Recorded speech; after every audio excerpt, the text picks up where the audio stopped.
ਭਗਤ ਜੀ ਦਾ ਇੱਕ ਇੱਕ ਬਚਨ ਸਾਨੂੰ ਕਦਮ ਬਾ ਕਦਮ ਉਸ ਨਿਰੰਕਾਰ ਨਾਲ ਅਭੇਦ ਕਰਨ ਵਾਸਤੇ ਮਾਰਗ ਦਰਸ਼ਨ ਕਰਦਾ ਹੈ, ਰਾਹ ਦਿਖਾਉਂਦਾ ਹੈ, ਸੋਝੀ ਬਖਸ਼ਣ ਵਾਲਾ ਹੈ। ਤੇ ਮਨੁੱਖਾ ਜਨਮ ਦਾ ਇਹੀ ਮਕਸਦ ਹੈ ਕਿ ਇਸ ਸੰਸਾਰ ਵਿੱਚ ਵਿਚਰਦਿਆਂ ਹੋਇਆਂ ਪਦਾਰਥਾਂ ਦੀ ਉੱਪਰਲੀ ਸਤਹ ਤੱਕ, ਤਹਿ ਤੱਕ ਹੀ ਅਸੀਂ ਓਪਰੀ ਦ੍ਰਿਸ਼ਟੀ ਨਾਲ ਦੇਖਣ ਵਾਲੇ ਬਣ ਕੇ ਹੀ ਨਾ ਰਹਿ ਜਾਈਏ, ਸਗੋਂ ਸੰਸਾਰ ਵਿੱਚ ਛੁਪੀ ਹੋਈ ਉਸ ਪਰਮ ਸ਼ਕਤੀ ਜਿਸ ਨੂੰ ਨਿਰੰਕਾਰ, ਸਿਰਜਣਹਾਰ, ਪ੍ਰਤਿਪਾਲਣਹਾਰ ਆਖਿਆ ਜਾਂਦਾ ਹੈ, ਉਸ ਦਾ ਅਨੁਭਵ ਕਰ ਸਕੀਏ। ਇਸ ਤੋਂ ਵੀ ਅਗਾਂਹ ਆਖਣਾ ਪਏਗਾ ਕਿ ਉਸ ਨਾਲ ਇੱਕ ਹੋ ਸਕੀਏ।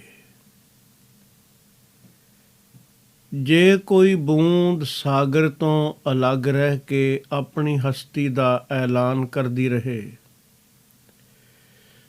ਤਾਂ ਉਹ ਕਿੰਨੀ ਕੁ ਦੇਰ ਬਚੇਗੀ। ਸੂਰਜ ਦੀ ਗਰਮੀ ਥੋੜ੍ਹੀ ਦੇਰ ਵਿੱਚ ਹੀ ਇੱਕ ਬੂੰਦ ਨੂੰ ਭਾਪ ਬਣਾ ਕੇ ਉਡਾਸਮਾਨੀ ਲੈ ਜਾਵੇਗੀ। ਕੋਈ ਹਸਤੀ ਨਾ ਰਹਿ ਜਾਏਗੀ ਇਸ ਬੂੰਦ ਦੀ।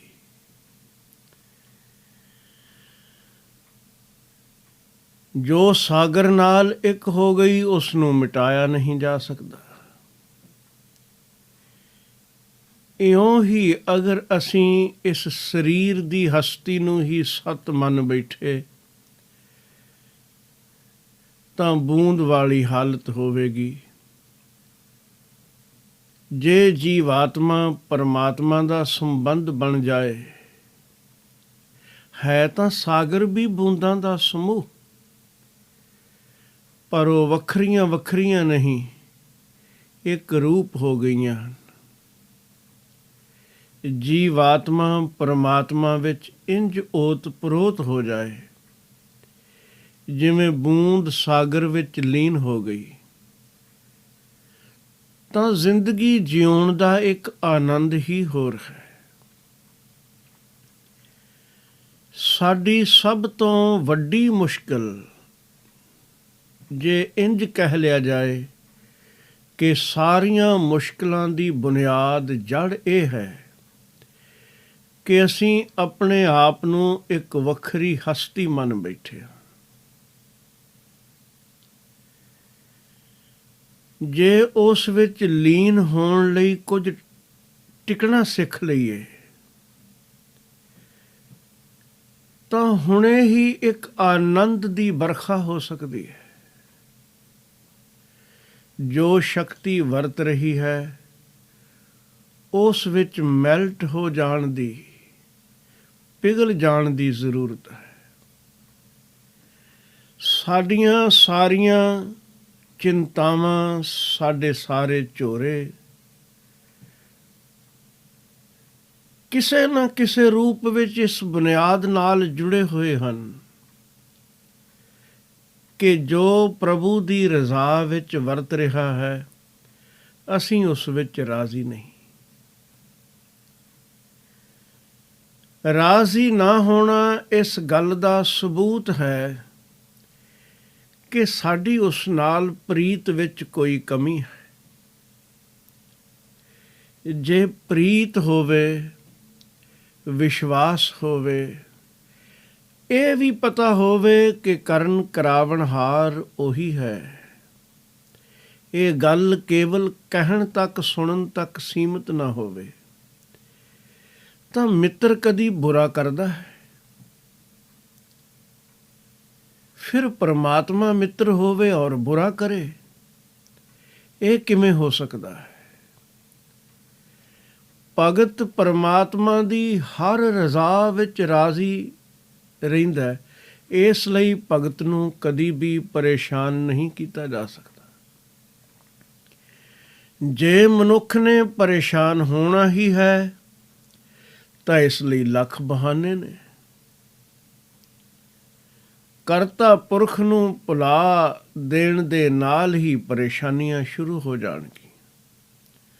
ਸੰਤਾਨ ਨਹੀਂ ਹੈ ਤਾਂ ਚੂਰਦਾ ਹੈ, ਸੰਤਾਨ ਹੋ ਗਈ ਹੈ ਆਗਿਆਕਾਰ ਨਹੀਂ ਤਾਂ ਚੂਰਦਾ ਹੈ।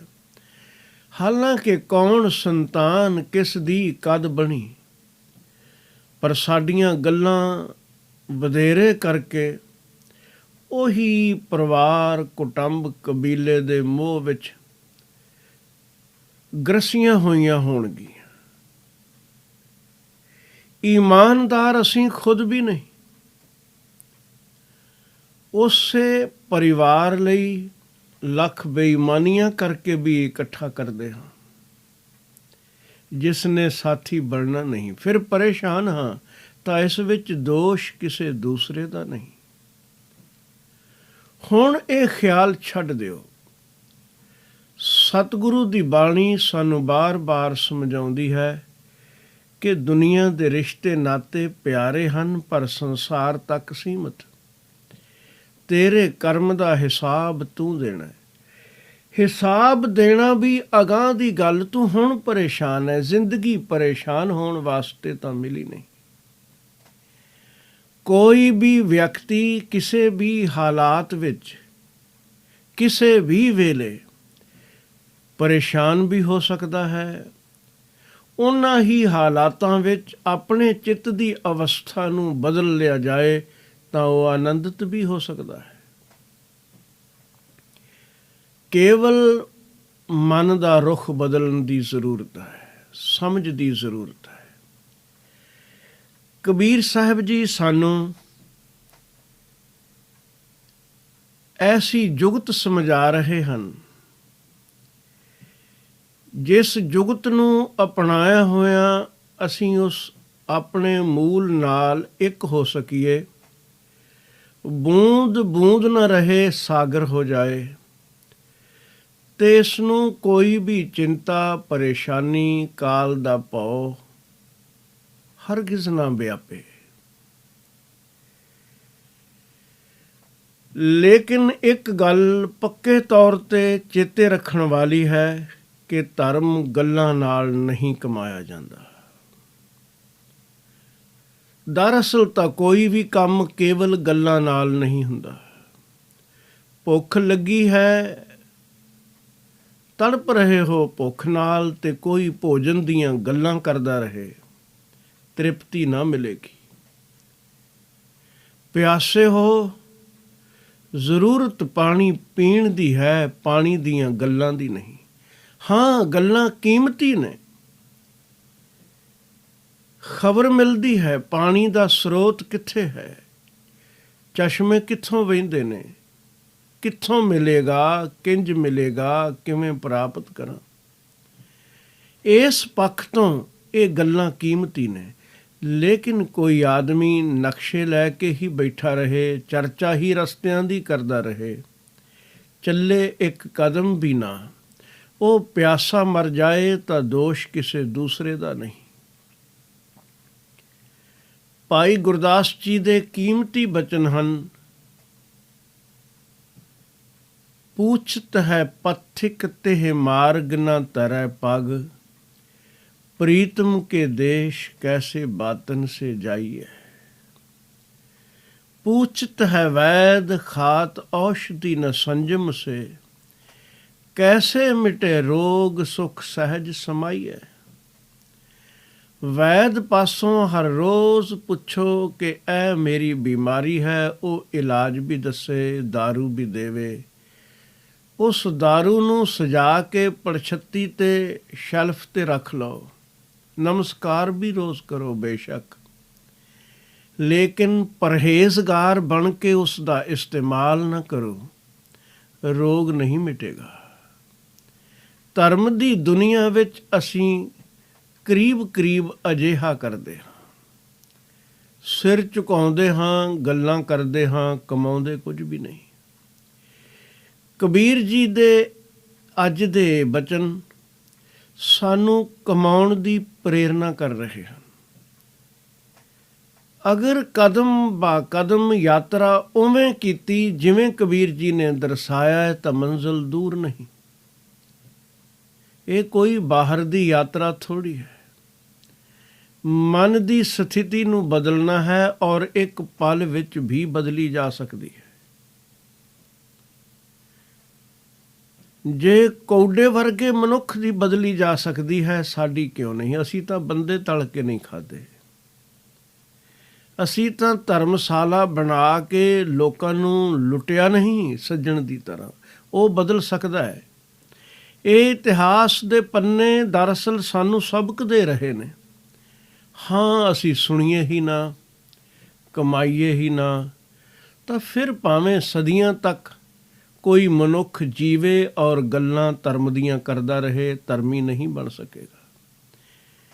ਕਬੀਰ ਜੀ ਦੇ ਬਚਨ ਦੇਖੀਏ। ਉਹ ਕਹਿੰਦੇ ਨੇ,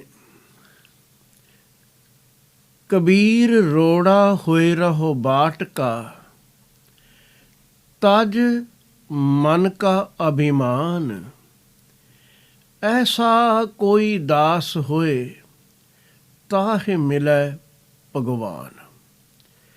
ਸਭ ਤੋਂ ਪਹਿਲੀ ਗੱਲ ਤਾਂ ਜ਼ਰੂਰੀ ਇਹ ਹੈ ਕਿ ਕੀ ਸਾਡੇ ਅੰਦਰ ਭਗਵਾਨ ਦੇ ਮਿਲਾਪ ਲਈ ਤੜਪ ਹੈ। ਯਾਤਰਾ ਉਹੀ ਕਰੇਗਾ ਜਿਸ ਨੇ ਮੰਜ਼ਿਲ 'ਤੇ ਪਹੁੰਚਣ ਦਾ ਮਨ ਬਣਾ ਲਿਆ ਹੋਵੇ। ਉਂਝ ਨਹੀਂ ਕੋਈ ਚੱਲਦਾ। ਧਰਮ ਦੀਆਂ ਗੱਲਾਂ ਬਾਤਾਂ ਕਰਨੀਆਂ, ਕਥਾ ਕਹਾਣੀਆਂ ਕਰਨੀਆਂ, ਸੁਣਨੀਆਂ, ਪੜ੍ਹਨੀਆਂ ਸਭ ਮੁਬਾਰਕ ਨੇ, ਚੰਗੀਆਂ ਨੇ। ਲੇਕਿਨ ਕਿਉਂ ਕਰ ਰਹੇ ਹਾਂ? ਜੇ ਇਹ ਭੁੱਲ ਜਾਏ ਤਾਂ ਗੱਲ ਨਹੀਂ ਬਣੇਗੀ। ਸਭ ਤੋਂ ਪਹਿਲਾਂ ਮਕਸਦ ਯਾਦ ਰਹੇ ਕਿ ਭਗਵਾਨ ਨਾਲ ਇੱਕ ਹੋਣਾ ਹੈ। ਭਗਵਾਨ ਦੂਰ ਨਹੀਂ। ਕੁਦਰਤ ਦੇ ਕਣ ਕਣ ਵਿੱਚ ਉਹ ਸ਼ਕਤੀ ਵਰਤ ਰਹੀ ਹੈ। ਸਾਡੇ ਸਰੀਰ ਅੰਦਰ ਵੀ ਉਹੀ ਹੈ। ਦਰਅਸਲ ਇਹ ਜੋ ਵੀ ਲਫ਼ਜ਼ ਮੈਂ ਵੀ ਇਸਤੇਮਾਲ ਕਰ ਰਿਹਾ ਹਾਂ, ਸਾਡੇ ਸਰੀਰ ਅੰਦਰ, ਅਸੀਂ, ਮੈਂ, ਇਹ ਕੇਵਲ ਸੰਸਾਰ ਦੇ ਸ਼ਬਦ ਹਨ। ਉਹੀ ਹੈ। ਅਨੁਭਵ ਦੀ ਅਵਸਥਾ ਵਿੱਚ ਤਾਂ ਬੋਲਣ ਵਾਸਤੇ ਵੀ ਕੋਈ ਲਫ਼ਜ਼ ਨਹੀਂ ਰਹਿ ਜਾਂਦਾ।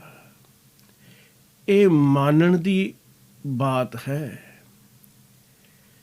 ਪਰ ਉਪਦੇਸ਼ ਵਿਚਾਰਨ ਦਾ ਲਾਹਾ ਹੈ। ਸਾਡੇ ਅੰਦਰ ਕਿਧਰੇ ਉਹ ਪਿਆਸ ਪੈਦਾ ਹੋਵੇ, ਫਿਰ ਉਸ ਰਸਤੇ 'ਤੇ ਚੱਲੀਏ, ਮੰਜ਼ਿਲ ਪਾ ਲਵੀਏ। ਕਬੀਰ ਜੀ ਕਹਿੰਦੇ ਨੇ, ਜੀਵਨ ਨੂੰ ਬਦਲਣਾ ਸ਼ੁਰੂ ਕਰ ਜੇ ਭਗਵਾਨ ਨੂੰ ਮਿਲਣਾ ਹੀ। ਇਹ ਆਪੇ ਦੀ ਪਹਿਚਾਣ ਹੀ ਹੈ। ਦੇਰ ਅਬੇਰ ਤੈਨੂੰ ਸਮਝ ਆਏਗੀ ਇਸ ਗੱਲ ਦੀ। ਪਰ ਤੂੰ ਇੰਝ ਸੋਚ ਕੇ ਸ਼ੁਰੂ ਕਰ, ਤੂੰ ਭਗਵਾਨ ਨੂੰ ਮਿਲਣਾ ਹੈ। ਮਨੁੱਖਾ ਜਨਮ ਦਾ ਇਹੀ ਸਭ ਤੋਂ ਵੱਡਾ ਮਨੋਰਥ ਹੈ। ਕਬੀਰ ਜੀ ਆਖਦੇ ਹਨ, ਜੁਗਤ ਤੈਨੂੰ ਮੈਂ ਦੱਸਦਾ ਹਾਂ ਕਿਵੇਂ ਮਿਲਾਪ ਹੋਵੇਗਾ। ਕਬੀਰ ਰੋੜਾ ਹੋਏ ਰਹੋ बाट का, तज मन का अभिमान, ऐसा कोई दास होए ताहि मिले भगवान। ਇਸ ਮਨੁੱਖ ਦੀ ਯਾਤਰਾ ਰੋੜੇ ਤੋਂ ਹੀ ਕਿਉਂ ਸ਼ੁਰੂ ਕਰਵਾਈ? ਇਸ ਦੇ ਪਿੱਛੇ ਕਾਰਨ ਹੈ। ਅਕਸਰ ਜਿਤਨਾ ਜੀਵਨ ਅਸੀਂ ਜੀਵਿਆ ਹੈ, ਜਿੰਨੇ ਦੁਨੀਆ ਵਿੱਚ ਵਿਚਰੇ ਹਾਂ, ਸਾਡਾ ਸਾਰੇ ਦਾ ਸਾਰਾ ਅਨੁਭਵ ਕਠੋਰਤਾ ਦਾ ਹੈ, ਮੈਂ ਮੇਰੀ ਦਾ ਹੈ, ਅਹੰਕਾਰ ਦਾ ਹੈ, ਅਭਿਮਾਨ ਦਾ ਹੈ। ਮੈਂ ਇਹ ਕੁਝ ਕੀਤਾ ਹੈ, ਇਹ ਕੁਝ ਕਰਨਾ ਹੈ, ਇਹ ਕੁਝ ਮੇਰਾ ਹੈ, ਮਾਲਕ ਮੈਂ ਹਾਂ। ਸਰੀਰ ਤੋਂ ਲੈ ਕੇ ਸੰਸਾਰ ਤੱਕ ਵੱਧ ਤੋਂ ਵੱਧ ਮੇਰਾ ਬਣਾਉਣ ਦੀ ਕੋਸ਼ਿਸ਼ ਕੀਤੀ, ਉਸ 'ਤੇ ਮੈਂ ਮਜ਼ਬੂਤ ਹੁੰਦੀ ਗਈ। ਬੜੀ ਮਜ਼ਬੂਤ ਹੈ ਸਾਡੀ ਮੈਂ। ਮਾਇਆ ਤਿਆਗ ਦੇਗਾ, ਮੈਂ ਨਹੀਂ ਤਿਆਗੇਗਾ। ਫਿਰ ਆਖੇਗਾ ਮੈਂ ਦਾਨੀ ਹਾਂ, ਸਭ ਕੁਝ ਵੰਡ ਛੱਡਿਆ। ਜਿਸ ਨੂੰ ਛੱਡਣਾ ਸੀ ਉਹ ਪਾਸ ਮੈਂ ਆਪਣੇ ਪਾਸ ਰੱਖ ਲਈ। ਮੈਂ ਇੱਕ ਕਠੋਰਤਾ ਹੈ, ਕਠੋਰਤਾ ਵਿੱਚ ਇੱਕ ਕਮਜ਼ੋਰੀ ਹੋਇਆ ਕਰਦੀ ਹੈ, ਉਹ ਆਪਣੇ ਮੂਲ ਨਾਲ ਇੱਕ ਨਹੀਂ ਹੋ ਸਕਦੀ। ਕਠੋਰਤਾ ਵਿੱਚ ਇੱਕ ਹੋਰ ਕਮਜ਼ੋਰੀ ਹੈ, ਰਜ਼ਾ ਦੇ ਸਾਹਮਣੇ ਕਠੋਰਤਾ ਅੜਦੀ ਹੈ, ਔਰ ਝੱਖੜਾਂ ਦੇ ਸਾਹਮਣੇ ਜੋ ਅੜਦਾ ਹੈ ਉਹ ਜੜ ਤੋਂ ਉਖਾੜ ਦਿੱਤਾ ਜਾਂਦਾ ਹੈ। ਭਾਈ ਸਾਹਿਬ ਭਾਈ ਵੀਰ ਸਿੰਘ ਜੀ ਦੀ ਇੱਕ ਰੁਬਾਈ ਆਪ ਜੀ ਨੇ ਸੁਣੀ ਹੋਵੇਗੀ। ਬੜੇ ਕੀਮਤੀ ਬਚਨ ਉਹਨਾਂ ਨੇ ਰੁਬਾਈਆਂ ਵਿੱਚ ਲਿਖੇ। ਸਾਗਰ ਨੇ, ਸਮੁੰਦਰ ਨੇ ਇੱਕ ਦਿਨ ਨਦੀ ਨੂੰ ਪੁੱਛਿਆ ਕਿ ਕਮਾਲ ਨੇ ਤੇਰੇ ਵਹਿਣ, ਤੂੰ ਪਰਬਤਾਂ ਦੀਆਂ ਚੋਟੀਆਂ ਤੋਂ ਚੱਲੀ, ਵਹਿੰਦਿਆਂ ਵਹਿੰਦਿਆਂ ਲੰਬੀ ਯਾਤਰਾ ਕਰਕੇ ਮੇਰੇ ਤੱਕ ਪੁੱਜੀ, ਜੋ ਤੇਰੇ ਰਸਤੇ ਵਿੱਚ ਆਇਆ ਵਹਾ ਕੇ ਲੈ ਆਈ। ਜੋ ਦਰਖਤ ਵੀ ਤੇਰੇ ਰਾਹ ਵਿੱਚ ਅੜਿਆ ਤੂੰ ਜੜੋਂ ਉਖਾੜ ਛੱਡਿਆ। ਤਰ੍ਹਾਂ ਤਰ੍ਹਾਂ ਦੀ ਬਨਸਪਤੀ ਉਖਾੜ ਤੂੰ ਮੇਰੇ ਤੱਕ ਪਹੁੰਚਾ ਦਿੱਤੀ। ਪਰ ਮੇਰਾ ਇੱਕ ਸਵਾਲ ਹੈ। ਨਦੀ ਨੇ ਪੁੱਛਿਆ ਕੀ? ਸਮੁੰਦਰ ਨੇ ਆਖਿਆ ਸਵਾਲ ਇਹ ਹੈ ਕਿ ਮੈਂ ਸੁਣਿਆ ਇੱਕ ਬੂਟਾ ਬੈਂਤ ਦਾ ਵੀ ਹੁੰਦਾ ਹੈ, ਲੇਕਿਨ ਤੂੰ ਕਦੀ ਉਹ ਮੇਰੇ ਤੱਕ ਇੱਕ ਵੀ ਬੂਟਾ ਨਹੀਂ ਪਹੁੰਚਾਇਆ। ਕਾਰਨ? ਭਾਈ ਸਾਹਿਬ ਆਖਦੇ ਨੇ, ਨਦੀ ਨੇ ਨਿੰਮੋ ਝੂਣੀ ਹੋ ਕੇ ਆਖਿਆ, ਕਾਰਨ ਹੈ ਉਹ ਕਦੀ ਮੇਰੇ ਵਹਿਣ ਦੇ ਸਾਹਮਣੇ ਆਕੜਿਆ ਹੀ ਨਹੀਂ। ਜਿੱਧਰ ਨੂੰ ਮੇਰੇ ਵਹਿਣ ਚੱਲੇ ਉਧਰ ਨੂੰ ਝੁਕ ਗਿਆ, ਜੋ ਝੁਕ ਗਿਆ ਉਸ ਨੂੰ ਕਿਵੇਂ ਉਖਾੜ ਦੇਵਾਂ। ਰਮਜ਼ ਦੀ ਬਾਤ ਭਾਈ ਸਾਹਿਬ ਭਾਈ ਵੀਰ ਸਿੰਘ ਜੀ ਲਿਖਦੇ ਹਨ। ਸਾਗਰ ਪੁੱਛਦਾ ਨਦੀਏ, ਸਾਰੇ ਬੂਟੇ ਬੂਟੀਆਂ ਲਿਆਵੇਂ। ਸਾਗਰ ਪੁੱਛਦਾ ਨਦੀਏ, ਸਾਰੇ ਬੂਟੇ ਬੂਟੀਆਂ ਲਿਆਵੇਂ, ਪਰ ਨਾ ਕਦੀ ਬੈਂਤ ਦਾ ਬੂਟਾ ਇੱਥੇ ਆਣ ਪਹੁੰਚਾਵੇਂ। ਨਦੀ ਆਖਦੀ ਦੁਨੀਆ ਦੇ ਸਭ ਬੂਟੇ ਪੁੱਟ ਸਕਾਂ, ਪਰ ਜੋ ਝੁਕੇ ਵਗੇ ਰੌਂ ਰੁੱਖ ਨੂੰ ਪੇਸ਼ ਨਾ ਉਸ 'ਤੇ ਜਾਵੇ। ਰਜ਼ਾ ਦੇ ਵਹਿਣ ਵਿੱਚ ਰਾਜ਼ੀ ਹੋਣ ਵਾਲੇ ਨੂੰ ਕੋਈ ਉਖਾੜ ਨਹੀਂ ਸਕਿਆ। ਕਠੋਰਤਾ ਵਿੱਚੋਂ ਨਿਕਲਣ ਤੱਕ ਕਬੀਰ ਜੀ ਨੇ ਲੈ ਕੇ ਜਾਣਾ ਹੈ, ਪਰ ਅਸੀਂ ਜਿੱਥੇ ਖੜੇ ਹਾਂ ਯਾਤਰਾ ਤਾਂ ਉੱਥੋਂ ਹੀ ਸ਼ੁਰੂ ਕਰਨੀ ਹੋਵੇਗੀ। ਕੋਈ ਦੂਰ ਮੰਜ਼ਿਲ ਦੀ ਚਰਚਾ ਕਰਦਾ ਰਹੇ, ਪਰ ਜਿੱਥੇ ਖੜੇ ਹਾਂ ਉੱਥੋਂ ਪੈਂਡੇ ਸਰ ਕਿਵੇਂ ਕਰਨੇ ਨੇ ਉਸ ਦਾ ਜ਼ਿਕਰ ਨਾ ਕਰੇ, ਸਮਝਾਵੇ ਨਾ, ਤਾਂ ਯਾਤਰਾ ਨਾ ਹੋ ਸਕੇਗੀ। ਅਸੀਂ ਅਹੰਕਾਰ ਦੇ ਬੁਨਿਆਦੀ ਰੋਗ ਵਿੱਚ ਗ੍ਰਸੇ ਹੋਏ ਹਾਂ। ਬਾਣੀ ਅੰਦਰ ਵਿਸ਼ੇਸ਼ ਤੌਰ 'ਤੇ ਜ਼ਿਕਰ ਆਇਆ, ਕਾਮ ਦਾ ਰੋਗ ਹਾਥੀ ਨੂੰ ਹੈ ਮੇਨ। ਕਿਸੇ ਨੂੰ ਸੁੰਘਣ ਦਾ ਰੋਗ ਹੈ, ਕਿਸੇ ਨੂੰ ਸਪਰਸ਼ ਦਾ ਰੋਗ ਹੈ, ਕਿਸੇ ਨੂੰ ਤੱਕਣ ਦਾ ਰੋਗ ਹੈ। ਉਹ ਲਾਟ 'ਤੇ ਆ ਕੇ ਜਲ ਜਾਂਦਾ ਹੈ। ਕੋਈ ਖੁਸ਼ਬੂ ਦਾ ਦੀਵਾਨਾ ਕਮਲ ਵਿੱਚ ਬੰਦ ਹੋ ਜਾਂਦਾ ਹੈ, ਭੌਰਾ ਪਤੰਗਾ ਜਲ ਜਾਂਦਾ ਹੈ। ਪਰ ਮਨੁੱਖ ਦਾ ਬੁਨਿਆਦੀ ਰੋਗ ਅਹੰਕਾਰ ਹੈ। ਹਉਮੈ ਰੋਗ ਮਾਨੁਖ ਕੋ ਦੀਨਾ, ਕਾਮ ਰੋਗ ਮੈਗਲ, ਮੈਗਲ ਆਖਦੇ ਨੇ ਹਾਥੀ ਨੂੰ। ਕਾਮ ਰੋਗ ਮੈਗਲ ਬਸ ਲੀਨਾ, ਦ੍ਰਿਸ਼ਟ ਰੋਗ ਪਚ ਮੂਏ ਪਤੰਗਾ, ਨਾਦ ਰੋਗ ਖਪ ਗਏ ਕੁਰੰਗਾ। ਕੰਨਾਂ ਦੇ ਰਸ ਪਿੱਛੇ ਮਿਰਗ ਮਾਰਿਆ ਗਿਆ। ਕੰਡਹੇੜੇ ਦੀ ਆਵਾਜ਼ ਸੁਣ ਉੱਧਰ ਹੀ ਜਾਂਦਾ ਰਿਹਾ। ਸ਼ਿਕਾਰੀ ਦੇ ਤੀਰਾਂ ਵਿੰਨ ਛੱਡਿਆ ਜਾਂ ਜਾਲ ਵਿਛਾ ਪਕੜ ਲਿਆ। ਮਨੁੱਖ ਦਾ ਬੁਨਿਆਦੀ ਰੋਗ ਹੈ ਅਹੰਕਾਰ। ਕਬੀਰ ਜੀ ਅਹੰਕਾਰ ਨੂੰ ਮਿਟਾ ਕੇ ਨਿਰੰਕਾਰ ਨਾਲ ਇੱਕ ਹੋਣ ਦੀ ਜੁਗਤ ਸਮਝਾ ਰਹੇ ਨੇ। ਕਹਿੰਦੇ ਨੇ ਯਾਤਰਾ ਸ਼ੁਰੂ ਕਰ ਇੱਥੋਂ। ਰੋੜੇ ਦੇ ਅੰਦਰ ਵੀ ਕਠੋਰਤਾ ਹੈ, ਸਖਤੀ ਹੈ। ਰੋੜਾ ਆਪਣੀ ਹਸਤੀ ਲੈ ਕੇ ਬੈਠਾ ਹੈ, ਲੇਕਿਨ ਰੋੜੇ ਵਿੱਚ ਬੜਾ ਅੰਤਰ ਹੈ। ਰੋੜਾ ਪੱਥਰ ਦਾ ਟੁਕੜਾ ਹੋ ਸਕਦਾ ਹੈ, ਇੱਟ ਦਾ ਟੁਕੜਾ ਹੋ ਸਕਦਾ ਹੈ, ਕੋਈ ਹੋਵੇ, ਲੇਕਿਨ ਉਸ ਵਿੱਚ ਸਖਤੀ ਹੈ। ਮੈਂ ਦੀ ਮਜ਼ਬੂਤੀ ਉਸ ਵਿੱਚ ਹੈ। ਹਾਲਾਂਕਿ ਇਸ ਮੈਂ ਦੀ ਮਜ਼ਬੂਤੀ ਨੂੰ ਵਧਾਣਾ ਦੀਆਂ ਹਥੌੜਿਆਂ ਦੀਆਂ ਚੋਟਾਂ ਨਾਲ ਚਕਨਾਚੂਰ ਕੀਤਾ ਜਾ ਸਕਦਾ ਹੈ, ਕੀਤਾ ਜਾਂਦਾ ਹੈ, ਲੇਕਿਨ ਇਹ ਆਪਣੀ ਹਸਤੀ ਬਣਾ ਕੇ ਬੈਠਾ ਹੈ।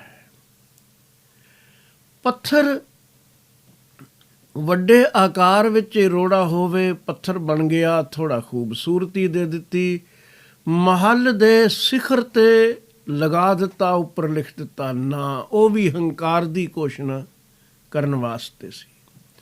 ਕਾਗਜ਼ ਤੇ ਲਿਖ ਕੇ ਨਹੀਂ ਕੋਈ ਅਟਾਰੀ ਤੇ ਚਿਪਕਾ ਦਿੰਦਾ। ਕਾਗਜ਼ ਦੀ ਕੀ ਬੁਨਿਆਦ ਹੈ? ਹਨੇਰੀ ਚੱਲੇ, ਪਾਟ ਜਾਏ, ਕਿੰਨੀ ਦੇਰ ਅੜੇਗਾ। ਪੱਥਰ ਲਗਾਉਂਦੇ ਨੇ ਲੋਕ। ਉੱਚੀਆਂ ਇਮਾਰਤਾਂ, ਅਟਾਰੀਆਂ ਖੜੀਆਂ ਕਰਕੇ ਉੱਚੇ ਥਾਂ ਤੇ ਲਗਾ ਦਿੱਤਾ, ਉਹ ਵੀ ਪੱਥਰ ਹੈ, ਉਹ ਵੀ ਰੋੜਾ ਹੀ ਹੈ। ਤੇ ਮਹੱਲ ਉਸਾਰਨਾ ਹੋਵੇ, ਬੁਨਿਆਦ ਵਿੱਚ ਵੀ ਰੋੜੇ ਪਾਏ ਜਾਂਦੇ ਨੇ। ਬੁਨਿਆਦ ਵਿੱਚ ਵੀ ਰੋੜੇ ਪਾਏ ਜਾਂਦੇ ਨੇ ਮਹੱਲ ਉਸਾਰਨ ਵੇਲੇ। ਕੇਸ ਵਿੱਚ ਮਜ਼ਬੂਤੀ ਹੈ। ਇਹ ਆਪਣੀ ਹਸਤੀ ਲੈ ਕੇ ਬੈਠਾ ਹੈ। ਚਾਹੇ ਅਟਾਰੀ ਦੇ ਸਿਖਰ ਤੇ ਹੋਵੇ, ਅਭਿਮਾਨ ਤਾਂ ਵੀ ਕਰ ਸਕਦਾ ਹੈ, ਮੈਂ ਟੌਪ ਤੇ ਹਾਂ। ਬੁਨਿਆਦ ਵਿੱਚ ਹੋਵੇ ਤਾਂ ਵੀ ਮਨੁੱਖ ਹੈਂਕੜ ਦਾ ਭਰਿਆ ਹੋਇਆ ਖੜਾ ਹੈ, ਮੇਰੇ ਸਿਰ ਤੇ ਮਹੱਲ ਖੜੇ ਨੇ। ਇਹ ਜੋ ਕੁਝ ਬਣਾਇਆ ਹੈ, ਇਹ ਬਣਾਉਣ ਵਾਲਾ ਮੈਂ ਹਾਂ। ਇਹ ਰੋੜੇ ਦੇ ਦੋ ਰੂਪ ਤਾਂ ਅਸਾਂ ਦੇਖੇ, ਪਰ ਇੱਕ ਤੀਜਾ ਵੀ ਹੈ। ਕਬੀਰ ਜੀ ਕਹਿੰਦੇ ਨੇ ਹੈ ਤਾਂ ਰੋੜਾ ਹੀ ਤੂੰ, ਮੰਨ ਲਿਆ, ਕੋਈ ਗੱਲ ਨਹੀਂ, ਪਰ ਤੂੰ ਅਟਾਰੀ ਦੇ ਉੱਪਰ ਦਾ ਜਾਂ ਬੁਨਿਆਦ ਦਾ ਬਣ ਕੇ ਐਵੇਂ ਹੈਂਕੜ ਇਸ ਵਿੱਚ ਤਾਂ ਨਾ ਭਰ। ਤੈਨੂੰ ਪਤਾ ਹੈ ਕਈ ਰੋੜੇ ਰਾਹ ਵਿੱਚ ਵੀ ਪਏ ਹੁੰਦੇ ਨੇ। ਬਾਟ ਦਾ ਰੋੜਾ, ਉਸ ਵਿੱਚੋਂ ਕੁਝ ਅਭਿਮਾਨ ਗਵਾ ਦੇਣ ਦੀ ਯਾਤਰਾ ਸ਼ੁਰੂ ਹੋਣ ਦੀ ਸੰਭਾਵਨਾ ਹੈ। ਕਿਵੇਂ? ਇੱਕ ਤਾਂ ਉਸ ਰਸਤੇ ਵਿੱਚ ਪਏ ਰੋੜੇ ਨੂੰ ਬੱਚਾ ਵੀ ਠੁੱਡ ਮਾਰੇ। ਰਾਹਗੀਰ ਕਈ ਲੋਕਾਂ ਨੂੰ ਆਦਤ ਹੈ, ਰਸਤੇ ਵਿੱਚ ਕੋਈ ਰੋੜਾ ਪਿਆ, ਠੋਕਰ ਮਾਰਨੀ ਹੈ, ਉਹਨੇ ਅੱਗੇ ਰੜ ਜਾਣਾ। ਦੂਜਾ ਆਇਆ, ਉਸਨੇ ਅਗਾਂਹ ਠੋਕਰ ਮਾਰ ਦਿੱਤੀ, ਉਹ ਹੋਰ ਅੱਗੇ ਰੜ ਗਿਆ। ਆਕੜਿਆ ਹੀ ਨਹੀਂ। ਜਿਸਨੇ ਠੋਕਰ ਮਾਰੀ ਉਹ ਅੱਗੇ ਤੁਰ ਪਿਆ। ਤੇ ਤੁਰਦਿਆਂ ਤੁਰਦਿਆਂ ਹੋ ਸਕਦਾ ਹੈ ਦੇਰ ਅਬੇਰ ਸਹੀ ਇੱਕ ਦਿਨ ਉਸ ਵਾਟ ਦੇ ਸਿਖਰ ਤੇ ਪਹੁੰਚ ਜਾਏ। ਪਰਮਾਰਥ ਦੇ ਰਸਤੇ ਵਿੱਚ ਜਿੰਨੇ ਪਾਂਧੀ ਚੱਲ ਰਹੇ ਨੇ ਉਸ ਰੱਬ ਦੇ ਰਾਹ ਵੱਲ, ਤੂੰ ਰਸਤੇ ਦਾ ਇੱਕ ਛੋਟਾ ਜਿਹਾ ਰੋੜਾ ਬਣ ਕੇ ਰਹੋ। ਮੰਨਿਆ ਤੇਰੇ ਅੰਦਰ ਅਜੇ ਮੈਂ ਹੈ, ਪਰ ਕਿਸੇ ਵੀ ਗੁਰਮੁਖ ਦੀ ਲੱਗੀ ਠੋਕਰ ਤੈਨੂੰ ਹੋਰ ਤੋਰ ਦੇਵੇਗੀ। ਕਈ ਵਾਰੀ ਭਗਤ ਵੀ ਠੋਕਰ ਮਾਰਦਾ ਹੈ। ਉਸ ਦੀ ਠੋਕਰ ਦਾ ਮਤਲਬ ਹੀ ਇਹ ਹੁੰਦਾ ਹੈ ਕਿ ਇਸ ਮਨੁੱਖ ਨੂੰ ਹੋਰ ਅਗਾਂਹ ਪਰਮਾਰਥ ਦੀ ਯਾਤਰਾ ਵੱਲ ਤੋਰ ਲਵਾਂ। ਜਿਵੇਂ ਕੋਈ ਬਾਪ ਬੱਚੇ ਨੂੰ ਝਿੜਕ ਕੇ ਵੀ ਚੰਗੇ ਰਾਹੇ ਪਾਉਣਾ ਚਾਹੇ। ਜਿੰਨੇ ਪਰਮਾਰਥ ਦੇ ਰਾਹ ਦੇ ਪਾਂਧੀ ਨੇ, ਰੱਬ ਦੇ ਰਾਹ ਦੇ ਮੁਸਾਫਰ ਨੇ, ਉਸ ਰਾਹ 'ਤੇ ਤੁਰੇ ਹੋਏ, ਉਹਨਾਂ ਦੇ ਚਰਨਾਂ 'ਚ ਪਿਆ ਹੋਵੇਗਾ। ਕੋਈ ਲੱਗੀ ਠੋਕਰ, ਤੈਨੂੰ ਮਿਲਿਆ ਉਪਦੇਸ਼ 2 ਕਦਮ ਅਗਾਂਹ ਤੋਰ ਦੇਵੇਗਾ। ਅਗਾਂਹ ਕੋਈ ਹੋਰ ਗੁਰਮੁਖ ਮਿਲੇਗਾ, ਹੋਰ ਤੋਰ ਦੇਵੇਗਾ। ਅਤੇ ਚਲਦਿਆਂ ਚਲਦਿਆਂ ਤੂੰ ਇੱਕ ਦਿਨ ਉਸ ਮੰਜ਼ਿਲ 'ਤੇ ਪਹੁੰਚ ਸਕਦਾ ਹੈ। ਯਾਤਰਾ ਸ਼ੁਰੂ ਤਾਂ ਹੋ ਗਈ। ਘੱਟ ਤੋਂ ਘੱਟ ਤੂੰ ਰਾਹ ਵਿੱਚ ਤੇ ਪਿਆ, ਅਟਾਰੀ ਦੇ ਸਿਖਰ 'ਤੇ ਨਹੀਂ ਖੜੋਤਾ। ਉੱਥੇ ਤਾਂ ਕੋਈ ਠੋਕਰ ਵੀ ਨਾ ਮਾਰ ਸਕੇਗਾ। ਬਾਟ ਦੇ ਰੋੜੇ ਦੇ ਅੰਦਰ ਵੀ ਇੱਕ ਗੱਲ ਤਾਂ ਆ ਗਈ ਕਿ ਉਹਨੂੰ ਪੈਰ ਵੀ ਛੋਹਣਗੇ ਤੇ ਬਾਟ 'ਤੇ ਚੱਲਣ ਵਾਲਿਆਂ ਦੇ ਛੋਹਣਗੇ। ਇਹ ਆਮ ਬਾਟ ਦੀ, ਆਮ ਰਸਤੇ ਦੀ ਗੱਲ ਨਹੀਂ। ਇਹ ਪਰਮਾਰਥ ਦੇ ਰਾਹ ਦੀ, ਰੱਬ ਦੇ ਰਾਹ ਦੀ ਗੱਲ ਹੈ। ਜਿੱਥੇ ਗੁਰਮੁਖਾਂ ਦੇ ਚਰਨ ਛੋਵੇਂਗਾ, ਉੱਥੇ ਤੇਰੇ ਵੀ 2 ਕਦਮ ਹੋਰ ਅੱਗੇ ਚੱਲਣ ਦੀ ਸੰਭਾਵਨਾ ਹੈ। ਤੇ ਚਲਦਿਆਂ ਚਲਦਿਆਂ ਇੱਕ ਦਿਨ ਨਿਰੰਕਾਰ ਤੱਕ ਪਹੁੰਚ ਸਕਦਾ ਹੈ। ਪਰ ਬਣੀ ਬਾਟ ਦਾ ਰੋੜਾ, ਅਸੀਂ ਬਾਟ ਦੇ ਰੋੜੇ ਨੂੰ ਇੱਕ ਗਲਤ ਢੰਗ ਨਾਲ ਵੀ ਇਸਤੇਮਾਲ ਕਰਨੇ ਆ। ਕਿਸੇ ਦੇ ਰਾਹ ਦਾ ਰੋੜਾ ਬਣਨਾ, ਉਹ ਹੈ ਰੁਕਾਵਟ। ਕਬੀਰ ਜੀ ਰੁਕਾਵਟ ਨਹੀਂ ਬਣਾ ਰਹੇ। ਇਹ ਬਾਟ ਹੈ ਰੱਬ ਦੀ। ਚੱਲਣ ਵਾਲੇ ਨੇ ਧਰਮ ਦੇ ਪਾਂਧੀ, ਮੁਸਾਫਿਰ, ਜਿਨ੍ਹਾਂ ਨੇ ਸੰਸਾਰ ਤੋਂ ਨਿਰੰਕਾਰ ਦੀ ਯਾਤਰਾ ਸ਼ੁਰੂ ਕਰ ਲਈ ਹੈ। ਤੈਨੂੰ ਰਾਹ ਦਾ ਵੀ ਹੋਰ ਕੁਝ ਗਿਆਨ ਨਹੀਂ। ਜੇ ਉਹਨਾਂ ਦੇ ਕਦਮਾਂ ਨੂੰ ਵੀ ਛੋਹਦਾ ਰਿਓ, ਗੁਰਮੁਖਾਂ ਦੇ ਚਰਨਾਂ ਨੂੰ ਵੀ ਛੋਹਦਾ ਰਿਓ, ਤੇ ਅੱਜ ਨਹੀਂ ਤੇ ਕੱਲ੍ਹ ਸਹੀ ਮਿੱਤਰਾ ਪਹੁੰਚ ਜ਼ਰੂਰ ਜਾਏਗਾ। ਐਸਾ ਰੋੜਾ ਹੀ ਬਣ। ਛੱਡ ਹੰਕਾਰ। ਇੱਕਦਮ ਕਿਉਂਕਿ ਸਾਰਾ ਨਹੀਂ ਤਿਆਗਿਆ ਜਾ ਸਕਦਾ। ਕਠੋਰਤਾ ਕੁਝ ਤੇਰੇ ਵਿੱਚ ਰਹੇਗੀ, ਪਰ ਇਸ ਦਾ ਵੀ ਲਾਹਾ ਲਿਆ ਜਾ ਸਕਦਾ ਹੈ। ਆਪਣੇ ਆਪ ਤੱਕ ਸੀਮਤ ਹੋ, ਤੇ ਜਿਹੜੇ ਰੱਬ ਦੇ ਰਾਹ 'ਤੇ ਚੱਲਣ ਵਾਲੇ ਨੇ, ਉਹਨਾਂ ਦੇ ਕਦਮ ਤੈਨੂੰ ਛੋਹਣ ਲੱਗ ਪੈਣ, ਉਹਨਾਂ ਦੇ ਚਰਨਾਂ ਦੀ ਛੋਹ ਪ੍ਰਾਪਤ ਹੋਣ ਲੱਗ ਪਵੇ, ਰਾਹ ਉਸ ਨੂੰ ਅਪਣਾ। ਇਹ ਰੇੜ ਰੇੜ ਕੇ ਹੀ ਲੈ ਜਾਣਗੇ। कबीर रोड़ा होए रहो बाट का, तज मन का अभिमान।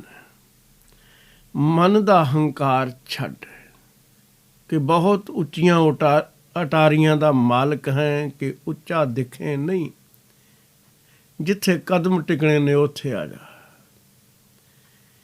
ਤਜ ਮਨ ਕਾ ਅਭਿਮਾਨ। ਐਸਾ ਕੋਈ ਦਾਸ ਹੋਏ, ਤਾਹਿ ਮਿਲੇ ਭਗਵਾਨ। ਕੋਈ ਵੀ ਇਸ ਤਰ੍ਹਾਂ ਦਾ ਦਾਸ ਬਣ ਜਾਏ,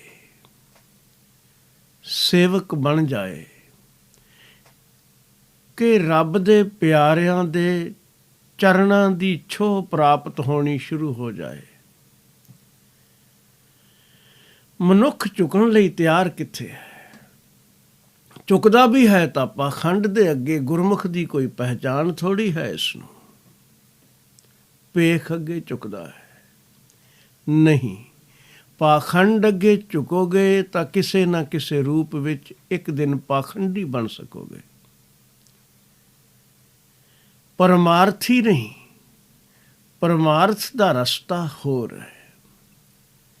ਪਰ ਜਿੱਥੋਂ ਵੀ ਰਸ ਮਿਲੇ ਰੱਬ ਦਾ, ਉਹਨਾਂ ਗੁਰਮੁਖਾਂ ਦੇ ਚਰਨਾਂ ਦੀ ਛੋਹ ਪ੍ਰਾਪਤ ਕਰਨੀ ਵੱਡੇ ਭਾਗਾਂ ਦੀ ਬਾਤ ਹੈ। ਰੱਬ ਨਾਲ ਇੱਕ ਹੋ ਜਾਏਗਾ, ਇਹ ਕਬੀਰ ਸਾਹਿਬ ਗਾਰੰਟੀ ਕਰ ਰਹੇ ਨੇ। ਐਸਾ ਕੋਈ ਦਾਸ ਹੋਏ, ਤਾਹਿ ਮਿਲੇ ਭਗਵਾਨ। ਪਰ ਇਹ ਪਰਮਾਰਥ ਦਾ ਪਹਿਲਾ ਕਦਮ ਸੀ। ਜਿਸ ਨੇ ਠੋਕਰਾਂ ਖਾ ਖਾ ਰਿੜਨਾ ਹੈ, ਉਸ ਦੇ ਕਿਨਾਰੇ ਜਿਹੜੇ ਨੇ ਸਖਤ ਬਣੇ ਹੋਏ ਚੁਭਣ ਵਾਲੇ, ਉਹਨਾਂ ਨੇ ਵੀ ਕੱਸਣਾ ਹੈ। ਹੌਲੀ ਹੌਲੀ ਇਹ ਹਉਂ ਹੋਰ ਮਿਟੇਗੀ।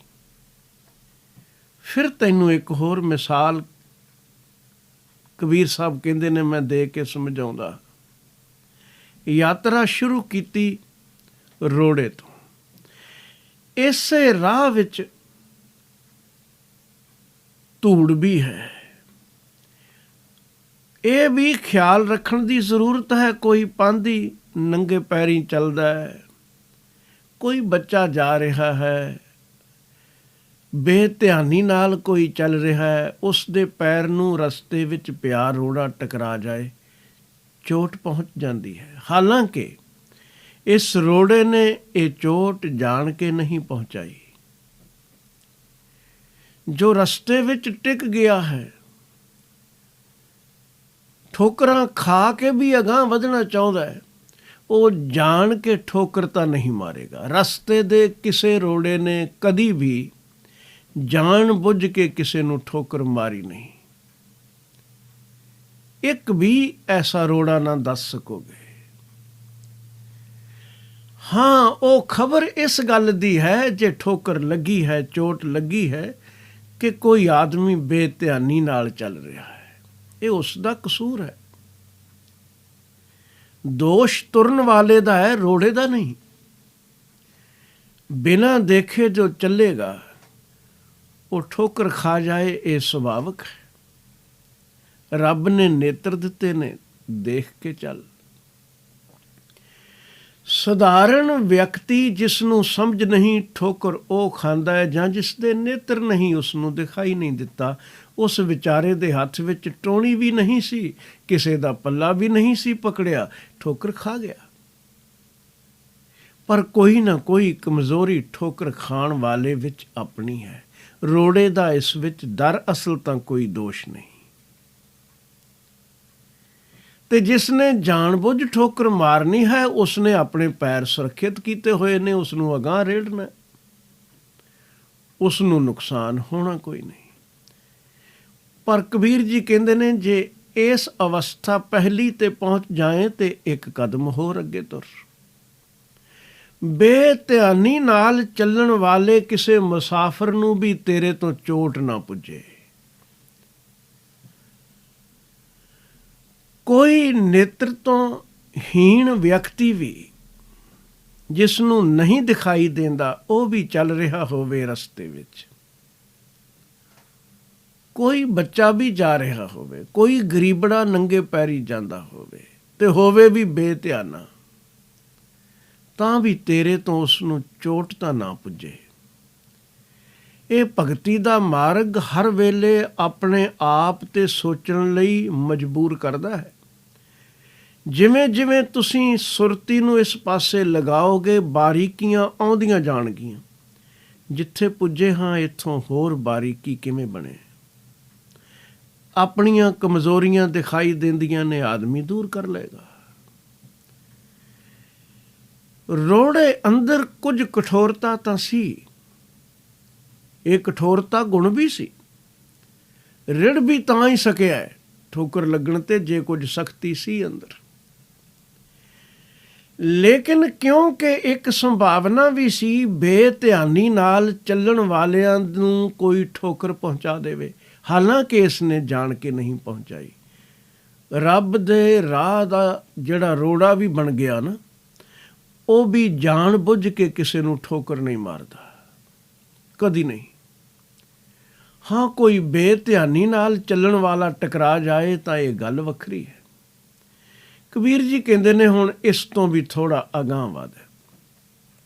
ਦੇਖ ਇਸੇ ਰਸਤੇ ਵਿੱਚ ਜਿੱਥੇ ਤੂੰ ਰੋੜੇ ਵਰਗਾ ਹੈ, ਇੱਥੇ ਰਾਖ ਵੀ ਹੈ, ਬਰੀਕ ਧੂੜ ਪਈ ਹੈ। ਤੂੰ ਵੀ ਹੁਣ ਬਾਰੀਕ ਹੋ। ਹੌਲੀ ਹੌਲੀ ਕੱਸਦਿਆਂ ਕੱਸਦਿਆਂ ਰੋੜਾ ਵੀ ਰਾਖ ਹੋ ਜਾਂਦਾ ਹੈ। ਇੱਥੇ ਵੱਲ, ਇਸ ਯਾਤਰਾ ਵੱਲ ਅੱਗੇ ਵਧ। ਕਬੀਰ ਜੀ ਨੇ ਦੂਜਾ ਸ਼ਲੋਕ ਇਸ ਸੰਬੰਧ ਵਿੱਚ ਆਖਿਆ, ਕਬੀਰ ਰੋੜਾ ਹੁਆ ਤਾਂ ਕਿਆ ਭਇਆ। ਇੱਥੇ ਹੀ ਬਸ ਨਹੀਂ ਹੈ। ਹਾਂ, ਯਾਤਰਾ ਦੀ ਸ਼ੁਰੂਆਤ ਬਹੁਤ ਚੰਗੀ ਹੈ। ਲੇਕਿਨ ਇਸ ਤੋਂ ਅਗਾਂਹ ਵੀ ਤਰੱਕੀਆਂ ਕਰਨੀਆਂ ਨੇ। ਬੜਾ ਪ੍ਰਸਿੱਧ ਹਿੰਦੁਸਤਾਨ ਵਿੱਚ ਧਰਮ ਦੀ ਦੁਨੀਆ ਵਿੱਚ ਇੱਕ ਉਪਨਿਸ਼ਦਾਂ ਦਾ ਬਚਨ ਰਿਹਾ ਹੈ, ਚਰੈ ਵੈਤੇ ਚਰੈ ਵੈਤੇ। ਅੱਗੇ ਚੱਲ, ਅੱਗੇ ਚੱਲ, ਅੱਗੇ ਚੱਲ, ਤੁਰਿਆ ਚੱਲ, ਰੁਕਣਾ ਨਹੀਂ। ਦੂਸਰਾ ਪੜਾ ਕਬੀਰ ਜੀ ਨੇ ਆਖਿਆ, ਕਬੀਰ ਰੋੜਾ ਹੁਆ ਤਾਂ ਕਿਆ ਪਿਆ। ਇੱਥੇ ਵੀ ਥੋੜਾ ਹੋਰ ਸੂਖਮ ਬਾਰੀਕੀ ਵੱਲ ਵੱਧ, ਪੰਥੀ ਕੋ ਦੁੱਖ ਦੇ। ਚੱਲ ਰਹੇ ਮੁਸਾਫਰਾਂ ਨੂੰ ਕਿਸੇ ਵੇਲੇ ਤੇਰੇ ਪਾਸੋਂ ਦੁੱਖ ਵੀ ਪਹੁੰਚ ਜਾਂਦਾ ਹੈ, ਹਾਲਾਂਕਿ ਤੂੰ ਜਾਣ ਕੇ ਪਹੁੰਚਾਇਆ ਨਹੀਂ, ਇਹ ਵੀ ਸੱਤ ਹੈ। ਲੇਕਿਨ ਇਸ ਤਰ੍ਹਾਂ ਦਾ ਬਣ ਕਿ ਕਿਸੇ ਦੀ ਭਾਵੇਂ ਬੇਧਿਆਨੀ ਵੀ ਕਿਉਂ ਨਾ ਹੋਵੇ ਤਾਂ ਵੀ ਤੇਰੇ ਪਾਸੋਂ ਕਿਸੇ ਨੂੰ ਤਕਲੀਫ ਨਾ ਪੁੱਜੇ। ਬੁਰੇ ਦਾ ਵੀ ਭਲਾ ਕਰਨ ਵਾਲਾ ਬਣ ਜਾ। ਕਿਸੇ ਰਾਹ ਵਿੱਚ ਚੱਲਣ ਵਾਲੇ ਨੂੰ ਕੋਈ ਦੁੱਖ ਤਕਲੀਫ ਨਾ ਆਵੇ। ਐਸਾ ਰੋੜਾ ਨਾ ਬਣੀ ਜੋ ਰਾਹ ਦੇ ਮੁਸਾਫਰਾਂ ਨੂੰ ਕੋਈ ਤਕਲੀਫ ਦੇਣ ਵਾਲਾ ਹੋਵੇ। ਇਹ ਵੀ ਕੋਈ ਪ੍ਰਾਪਤੀ ਦਾ ਸਥਾਨ ਨਹੀਂ ਹੈ। ਐਵੇਂ ਨਾ ਇਹ ਸਮਝ ਬੈਠੀ ਕਿ ਬੜੀ ਮੱਲ ਮਾਰ ਲਈ ਹੈ ਤੂੰ ਪਰਮਾਰਥ ਦੇ ਰਾਹ ਦੀ। ਨਹੀਂ, ਕਬੀਰ ਰੋੜਾ ਹੁਆ ਤਾਂ ਕਿਆ ਭਇਆ। ਪੰਥੀ ਕੋ ਮੁਸਾਫਰ ਨੂੰ ਪੰਥੀ ਕੋ ਦੁੱਖ ਦੇ। ਐਸਾ ਤੇਰਾ ਦਾਸ ਹੈ ਜਿਉਂ ਧਰਨੀ ਮਹਿਕੇ। ਐ ਪ੍ਰਭੂ ਤੇਰਾ ਭਗਤ ਤਾਂ ਇਸ ਤਰ੍ਹਾਂ ਦਾ ਹੁੰਦਾ ਹੈ ਜਿਵੇਂ ਰਾਹ ਦੀ ਬਾਰੀਕ ਧੂੜ ਹੋਵੇ। ਜਦੋਂ ਰੋੜਾ ਬਣ ਜਾਏ, ਉੱਥੇ ਕਬੀਰ ਜੀ ਨੇ ਆਖਿਆ ਸੀ ਤੂੰ ਬਣ। ਰੋੜਾ ਬਣਨ ਤੋਂ ਬਾਅਦ ਗੁਰਮੁਖਾਂ ਦੀਆਂ ਠੋਕਰਾਂ ਨਾਲ ਅਗਾਂਹ ਵੱਧਦਿਆਂ ਤੈਨੂੰ ਆਪਣੇ ਆਪ ਹੀ ਇਹ ਸਮਝ ਆ ਜਾਏਗੀ ਕਿ ਹਰੀ ਦਾ ਦਾਸ ਤਾਂ ਧੂੜ ਵਰਗਾ ਹੁੰਦਾ ਹੈ। ਮੇਰੇ ਅੰਦਰ ਅਜੇ ਇਹ ਕਮਜ਼ੋਰੀਆਂ ਨੇ। ਆਪਣੀਆਂ ਕਮਜ਼ੋਰੀਆਂ ਜਿਹੜਾ ਇਨਸਾਨ ਦੇਖਣ ਲੱਗ ਪਵੇ, ਦੇਰ ਅਬੇਰ ਬਲਕਿ ਬਹੁਤ ਜਲਦੀ ਹੀ ਉਹ ਉਹਨਾਂ ਕਮਜ਼ੋਰੀਆਂ ਤੋਂ ਮੁਕਤ ਹੋ ਸਕਦਾ ਹੈ। ਕਮਜ਼ੋਰੀ ਨੂੰ ਕਮਜ਼ੋਰੀ ਸਮਝੇ, ਜਸਟੀਫਾਈ ਕਰਨ ਦੀ ਕੋਸ਼ਿਸ਼ ਨਾ ਕਰੇ ਕਿ ਮੇਰੇ ਅੰਦਰ ਇਹ ਔਗਣ ਤਾਂ ਨੇ ਕਿ ਇਹ ਕਾਰਨ ਹਨ। ਜਦੋਂ ਅਸੀਂ ਦੋਸ਼ ਦੂਜਿਆਂ 'ਤੇ ਥੱਪ ਕੇ ਆਪਣੀਆਂ ਕਮਜ਼ੋਰੀਆਂ ਨੂੰ ਕਵਰ ਕਰਨ ਦੀ ਕੋਸ਼ਿਸ਼ ਕਰਨੇ ਹਾਂ ਤਾਂ ਅਸੀਂ ਉਹਨਾਂ ਕਮਜ਼ੋਰੀਆਂ ਤੋਂ ਮੁਕਤ ਨਹੀਂ ਹੋ ਸਕਦੇ। ਮੁਕਤ ਹੋਣ ਲਈ ਆਪਣੇ ਔਗਣ ਨੂੰ ਔਗਣ ਤਸਲੀਮ ਕਰੋ, ਫਿਰ ਉਸ ਤੋਂ ਬਚਣ ਲਈ ਵੀ ਉਪਾਅ ਹੋ ਸਕਦਾ ਹੈ। ਰੋੜਾ ਬਣ ਕਬੀਰ ਜੀ ਨੇ ਆਖਿਆ। ਹੁਣ ਰੋੜੇ ਨੂੰ ਵੀ ਇੱਕ ਸਮਝ ਆ ਗਈ। ਕਬੀਰ ਰੋੜਾ ਹੁਆ ਤਾਂ ਕਿਆ ਭਇਆ, ਪੰਥੀ ਕੋ ਦੁੱਖ ਦੇ। ਐਸਾ ਤੇਰਾ ਦਾਸ ਹੈ ਜਿਉਂ ਧਰਨੀ ਮਹਿਕੇ। ਜਿਵੇਂ ਇਸੇ ਹੀ ਰਸਤੇ ਵਿੱਚ ਪਈ ਹੋਈ ਸਧਾਰਨ ਰਾਖ ਹੈ, ਬਾਰੀਕ ਧੂੜ ਹੈ, ਮਿੱਟੀ ਹੈ, ਗਰਦ ਹੈ। ਨੰਗੇ ਪੈਰੀਂ ਕੋਈ ਚੱਲੇ ਤਾਂ ਵੀ ਤਕਲੀਫ ਨਾ ਦੇਵੇ, ਕੋਈ ਬੇਧਿਆਨੀ ਨਾਲ ਤੁਰੇ ਤਾਂ ਵੀ ਤਕਲੀਫ ਨਾ ਦੇਵੇ, ਕਠੋਰਤਾ ਬਿਲਕੁਲ ਹੀ ਨਾ ਬਚੀ। ਇਸ ਜ਼ਿੰਦਗੀ ਦੇ ਰਾਹ ਵਿੱਚ ਕਈ ਮੁਸਾਫਰ ਬੇਧਿਆਨੀ ਨਾਲ ਜਾਣ ਵਾਲੇ ਹੋਣਗੇ। ਅਕਾਰਨ ਕਿਸੇ ਨੂੰ ਠੋਕਰ ਪਹੁੰਚ ਜਾਏ, ਐਸਾ ਤੂੰ ਬਣੀ ਨਾ। ਰੋੜੇ ਨੇ ਆਖਿਆ ਨਹੀਂ, ਹੁਣ ਧੂੜ ਹੋ ਜਾਣ ਦੀ ਜ਼ਰੂਰਤ ਹੈ। ਕੋਲ ਪਈ ਧੂੜ ਤੋਂ ਸਬਕ ਮਿਲ ਗਿਆ। ਇਸ ਤਰ੍ਹਾਂ ਦਾ ਦਾਸ ਹੋਣਾ ਚਾਹੀਦਾ ਹੈ। ਲੇਕਿਨ ਖੇ ਵੀ ਤਾਂ ਆਖਰ ਸੰਸਾਰ ਦਾ ਹੀ ਪਦਾਰਥ ਹੈ। ਕਠੋਰਤਾ ਨਾ ਰਹੀ, ਚੋਟ ਕਿਸੇ ਨੂੰ ਨਾ ਪਹੁੰਚਾਈ। ਲੇਕਿਨ ਕਈ ਵਾਰੀ ਇਸ ਸੰਸਾਰ ਅੰਦਰ ਕੁਦਰਤ ਦੇ ਰੰਗ ਇਸ ਢੰਗ ਨਾਲ ਵੀ ਵਰਤਦੇ ਹਨ ਕਿ ਹਾਲਾਤਾਂ ਦੇ ਵਿੱਚ ਦੁੱਖ ਸੁੱਖ ਦੇ ਤੂਫਾਨ ਉੱਠਦੇ ਨੇ, ਉਤਰਾਈਆਂ ਚੜ੍ਹਾਈਆਂ ਆਉਂਦੀਆਂ ਨੇ, ਹਨੇਰੀਆਂ ਚੱਲਦੀਆਂ ਨੇ ਸਮੇਂ ਦੀਆਂ, ਝੱਖੜ ਝੁੱਲਦੇ ਨੇ। ਮੰਨਿਆ ਰਾਖ ਦਾ ਇਸ ਵਿੱਚ ਕੋਈ ਦੋਸ਼ ਨਹੀਂ। ਹਨੇਰੀ ਚੱਲੇ ਤਾਂ ਰਾਖ ਵਿਚਾਰੀ ਕੀ ਕਰੇ। ਰਾਹ ਜਾਂਦੇ ਕਿਸੇ ਮੁਸਾਫਰ ਨੂੰ ਇਸ ਨੇ ਚੋਟ ਨਹੀਂ ਪਹੁੰਚਾਈ।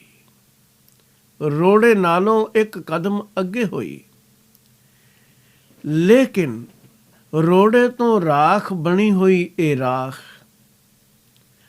ਤੂਫਾਨਾਂ ਨੂੰ ਤਾਂ ਰੋਕਣ ਦੇ ਸਮਰੱਥ ਨਹੀਂ।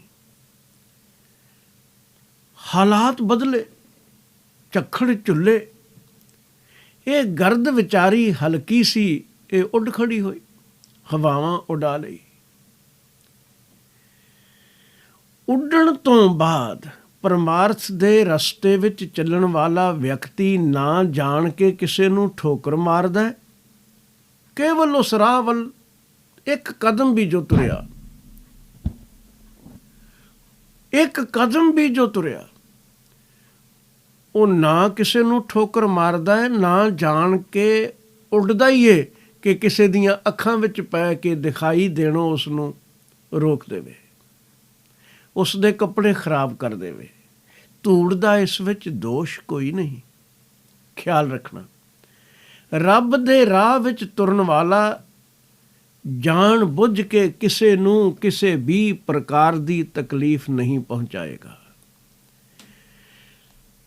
ਲੇਕਿਨ ਕਬੀਰ ਜੀ ਨੇ ਤਾਂ ਉਸ ਬਾਰੀਕੀ ਤੱਕ ਗੱਲ ਨੂੰ ਲਿਜਾਣਾ ਹੈ ਜਿੱਥੇ ਰੱਬ ਵਰਗੇ ਹੀ ਹੋ ਜਾਈਏ ਤਾਂ ਇੱਕ ਹੋ ਸਕਾਂਗੇ। ਹਨੇਰੀ ਚੱਲੀ, ਰੋੜਾ ਤਾਂ ਇੰਨਾ ਰਿਹਾ, ਕਿਸੇ ਮੁਸਾਫਰ ਨੂੰ ਕੋਈ ਤਕਲੀਫ ਨਹੀਂ। ਐਸਾ ਤੇਰਾ ਦਾਸ ਹੈ ਜਿਉਂ ਧਰਨੀ ਮੈਂ ਖੇ, ਜਿਵੇਂ ਰਸਤੇ ਦੀ ਮਿੱਟੀ ਹੈ, ਰਾਖ ਹੈ ਜ਼ਮੀਨ ਤੇ ਪਈ ਹੋਈ। ਲੇਕਿਨ ਕਿਉਂਕਿ ਹਨੇਰੀਆਂ ਚੱਲਣ ਨਾਲ ਇਹ ਖੇ ਵੀ ਉੱਡ ਖੜੀ ਹੁੰਦੀ ਹੈ, ਲੋਕਾਂ ਦੇ ਕੱਪੜੇ ਖਰਾਬ ਕਰੇਗੀ, ਚਿਹਰਿਆਂ ਤੇ ਪਵੇਗੀ ਕਿ ਅੱਖਾਂ 'ਚ ਪੈ ਗਈ, ਦਿਸੇਗਾ ਕੁਝ ਨਹੀਂ। ਤੂਫਾਨ ਤਾਂ ਚੱਲਦੇ ਹੀ ਰਹਿੰਦੇ ਹਨ, ਕਦੀ ਵੀ ਆ ਸਕਦਾ ਹੈ। ਕਬੀਰ ਜੀ ਨੇ ਇੱਕ ਕਦਮ ਹੋਰ ਅੱਗੇ ਵਧਾਇਆ, ਸਾਡੇ ਲਈ ਯਾਤਰਾ ਸਮਝਾ ਰਹੇ ਨੇ। ਕਬੀਰ ਖੇਹ ਹੋਈ ਤੋ ਕਿਆ ਭਇਆ, ਜੋ ਉੱਡ ਲਾਗੈ ਅੰਗ, ਹਰ ਜਨ ਐਸਾ ਚਾਹੀਐ ਜਿਉਂ ਪਾਣੀ ਸਰਬੰਗ। ਇਹਨਾਂ ਸ਼ਲੋਕਾਂ ਵਿੱਚ ਇੱਕ ਵਿਸ਼ੇਸ਼ ਤੌਰ 'ਤੇ ਨੁਕਤਾ ਨੋਟ ਕਰਨ ਵਾਲਾ ਹੈ। ਜਦ ਪਹਿਲਾ ਸ਼ਲੋਕ ਕਬੀਰ ਜੀ ਨੇ ਰੋੜੇ ਸੰਬੰਧੀ ਉਚਾਰਿਆ ਤਾਂ ਉਹਨਾਂ ਪ੍ਰੇਰਣਾ ਦਿੱਤੀ, ਕਬੀਰ ਰੋੜਾ ਹੋਏ ਰਹੋ ਬਾਟਕਾ।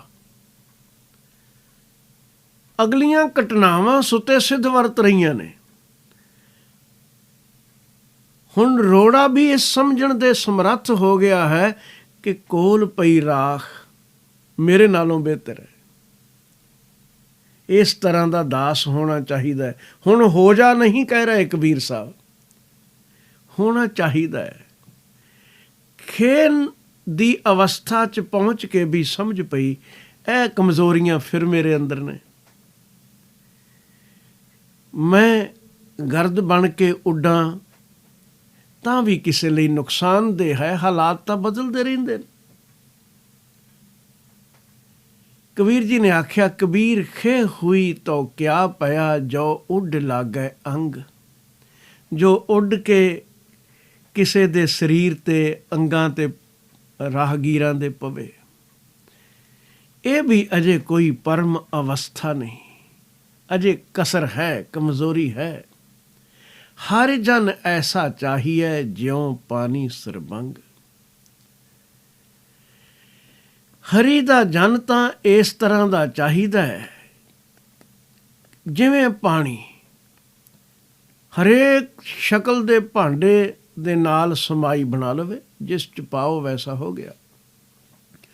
ਨੁਕਸਾਨ ਦਾ ਸਵਾਲ ਹੀ ਨਹੀਂ। ਅੱਖਾਂ ਵਿੱਚ ਪੈਣ ਤੇ ਦਿਖਾਈ ਦੇਣੋਂ ਬੰਦ ਨਹੀਂ ਕਰਦਾ, ਬਲਕਿ ਅੱਖਾਂ ਪਾਣੀ ਨਾਲ ਲੋਕ ਧੋਂਦੇ ਨੇ। ਗੰਦੇ ਬਸਤਰ ਹੋ ਗਏ ਹੋਣ ਤੇ ਪਾਣੀ ਨਾਲ ਧੋਂਦੇ ਨੇ। ਇਸ਼ਨਾਨ ਕਰਦੇ ਨੇ। ਹਨੇਰੀਆਂ ਵੀ ਕਿਉਂ ਨਾ ਚੱਲਣ, ਤੂਫਾਨ ਵੀ ਕਿਉਂ ਨਾ ਚੱਲਣ, ਜੋ ਮਰਜ਼ੀ ਦੁਨੀਆ ਵਿੱਚ ਹਾਲਾਤ ਬਦਲਦੇ ਰਹਿਣ, ਪਰ ਤੂੰ ਜਿੱਥੇ ਜਾਏ ਉੱਥੇ ਮੈਲ ਕੱਟਣ ਵਾਲਾ ਬਣੇ, ਮੈਲ ਫੈਲਾਉਣ ਵਾਲਾ ਨਹੀਂ। ਫਿਰ ਗਰਦ ਤਾਂ ਹਨੇਰੀਆਂ ਨਾਲ ਉਤਾਂਹ ਨੂੰ ਉੱਡਦੀ ਹੈ। ਤੂੰ ਪਾਣੀ ਵਾਲਾ ਸੁਭਾਅ ਬਣਾ, ਨਿਵਾਣ ਵੱਲ ਚੱਲਣ ਦਾ ਉਹ ਪੱਕਾ ਰੱਖ।